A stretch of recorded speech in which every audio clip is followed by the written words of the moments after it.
വചനം, ദൈവത്തിന്റെ വചനം, ജീവനുള്ള വചനം, ആത്മാവിൻ നിറവാ വചനസന്ധ്യ,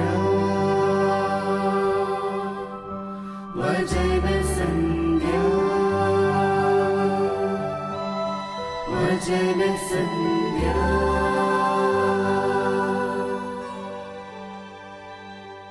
യേശുക്രിസ്തുവിന്റെ നാമത്തിന് മഹത്വമുണ്ടായിരിക്കട്ടെ.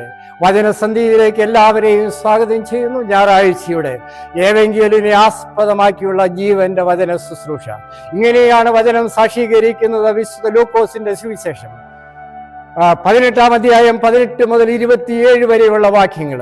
27-ാം വാക്യം ഇങ്ങനെ നമ്മളെ പഠിപ്പിക്കുന്നു: മനുഷ്യന് അസാധ്യമായത് ദൈവത്തിന് സാധ്യമാണ്, മനുഷ്യനാൽ അസാധ്യമായത് ദൈവത്തിന് സാധ്യമാണെന്ന് ദൈവവചനം ഇങ്ങനെ പഠിപ്പിക്കുക.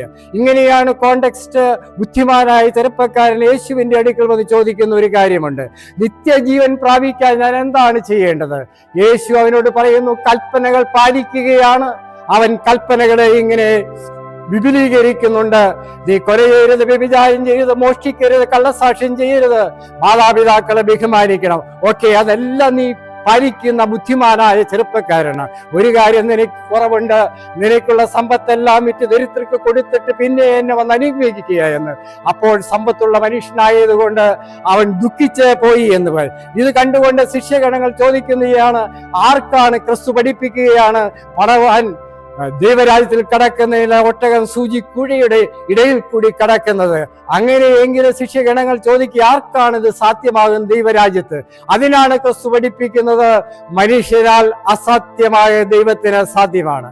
ദൈവത്തിന് മാത്രമാണ് പാപം മോചിക്കുവാനും പാപം മോചിച്ച് അവരെയെല്ലാം രക്ഷയിലേക്ക് കൊണ്ടുവരുവാൻ സാധിക്കുകയുള്ളൂ. അത് ദൈവം തന്റെ ജീവിതത്തിൽ കാണിച്ചു കൊടുത്തു. ദൈവം മനുഷ്യരായി അവതരിച്ച് ഗൂഗിൾ താഴെ മലമുകൾ കുരിശുമേൽ കുരിശിക്കപ്പെട്ട് അടക്കപ്പെട്ട് ഉയർത്തെഴുന്നേറ്റ് ജീവിച്ചതുകൊണ്ട് ഒരു മനുഷ്യനും സാധിക്കാത്ത രക്ഷയാണ് ദൈവത്താൽ സാധിതമാകുന്നത്. ആ രക്ഷയിലേക്ക് വരുവാൻ എന്നെയും നിങ്ങളെയും യേശു വിളിക്കുന്നു എന്ന് ഓർപ്പിക്കുകയാണ്. നിങ്ങൾ കേട്ടിട്ട് കാണും, അമേരിക്കയിലെ പ്രസിഡന്റ് ആയിരുന്ന എബ്രഹാം ലിങ്കൻ തന്റെ ഗെറ്റിസ്ബർഗ് സ്പീച്ച് ഉണ്ട് 1863 താൻ അത് അമേരിക്ക കണ്ടതിൽ ഏറ്റവും വലിയ പ്രസംഗമാണ്. അത് ഉണ്ടാകാൻ കാരണം, അമേരിക്കയുടെ ദുഃഖത്തിന് കാരണം യുഗങ്ങളായി കാലങ്ങളായി അനേക കോടി അടിമകളാക്കി സൂക്ഷിക്കുകയും അവരെ കൊല ചെയ്യുകയും അവരെ കഠിനമായി അധ്വാനിക്കുകയും അമേരിക്കൻ ജനത അതിൽ നിന്ന് ആ പാപത്തിൽ നിന്ന് മോചനം ലഭിക്കാതെ അമേരിക്ക രക്ഷയില്ല എന്ന് കണ്ടുകൊണ്ട് അമേരിക്കയുടെ പ്രസിഡന്റായ എബ്രഹാം ലിങ്കൻ തന്റെ ജീവിതം ഇങ്ങനെയാണ്. ചെറുപ്രായത്തില് ബൈബിൾ എഴുതിക്കൊണ്ട് അപ്പൻ ആ മകനെ അടിക്കുമായിരുന്നു. എബ്രഹാം ലിങ്കൻ യേശുവിനെ കണ്ടെത്തിയില്ല, വളർന്നു. എന്നിട്ടും ക്രിസ്ത്യാനിയായി ജീവിച്ചില്ല.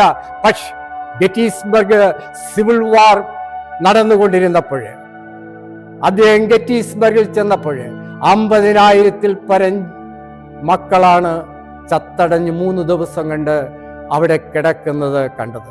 കോൺഫെഡറേറ്റ് ആർമിയും യൂണിയൻ ആർമിയും യുദ്ധത്തിൽ 2 ഭാഗത്തും തുല്യ രീതിയിൽ മരണം സംഭവിച്ചു. ഈ ശവങ്ങൾ കണ്ടുകൊണ്ട് ദുഃഖിതനായി ആ നാറുന്ന വേദിയിൽ നിന്നുകൊണ്ട് തന്റെ ക്രിസ്തുവിനെ സമർപ്പിച്ച് അദ്ദേഹം പറഞ്ഞ വാക്കാണ്: അമേരിക്ക എന്നേക്കുമായി അടിമത്തിൽ നിന്ന് വിമോചിക്കപ്പെട്ടിരിക്കുന്നു.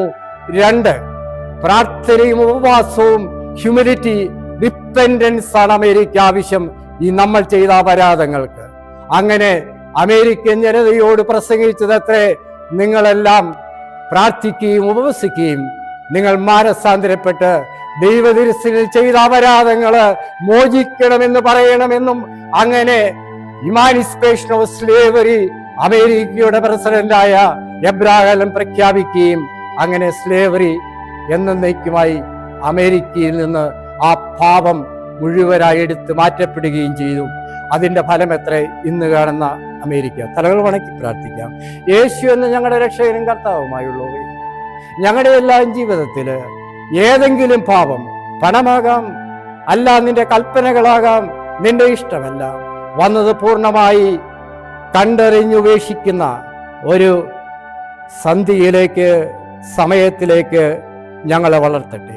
അമേരിക്കൻ ജനതയുടെ പാപമായ സ്ലേവരി എടുത്തു മാറ്റി അമേരിക്കയെ സമ്പൽ സമർത്ഥമാക്കിയ ദൈവമേ, ഞങ്ങളുടെ കുടുംബ ജീവിതത്തിലും വ്യക്തിഗതമായ ജീവിതത്തിലും ഞങ്ങളുടെ ദേവാലയ ജീവിതത്തിലെല്ലാം പാപം പൂർണ്ണമായി എടുത്തു മാറ്റി പ്രകാശത്തിൻ്റെ നാളിലേക്ക് നയിക്കട്ടെ.